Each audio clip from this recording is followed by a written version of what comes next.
Is Oregon's economic and housing future in crisis, right? These two competing headlines, they're great competing headlines from recent Oregonian, Oregon Live articles, and it illustrates why it's so important to look beyond the lead and get to the heart of the matter, right?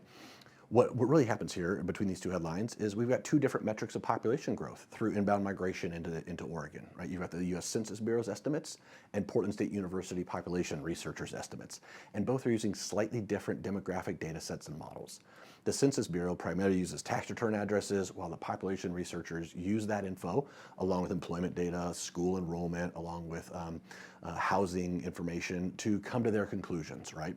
This question might seem super academic, but it's really important because population is how the state and the federal government, how they dole out their money and their funding for different programs.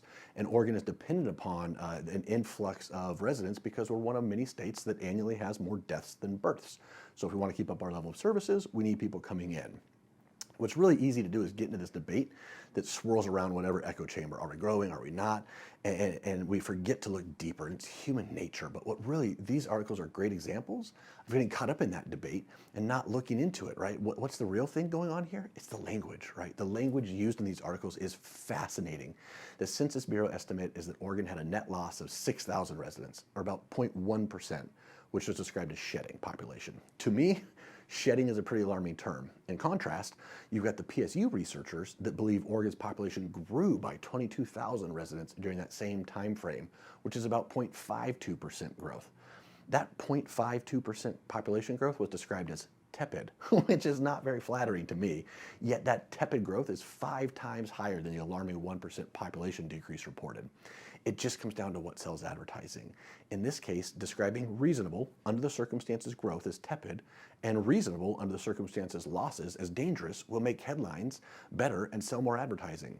The real truth is this: once you've removed the headlines and the terminology and the fear, is that Oregon's population shifted by somewhere between 6,000 people down and 22,000 people up out of over 4.2 million people. I will not get up in arms. I will not panic. I will not make rash long-term investment decisions based on what amounts to a rounding error. Now, if we continue to shed population for 5 years, I'll change my tune and I'll tell a different story. But for right now, I don't see how these headlines impact Oregon's economic or real estate outlook. So if you have any questions, send me a message or put a comment below and I'll respond to you about why I don't think you need to worry either. There's more data. This is just a great example about looking beyond what headlines say, getting to the heart of the matter, and then making an informed choice about what's right for you moving forward.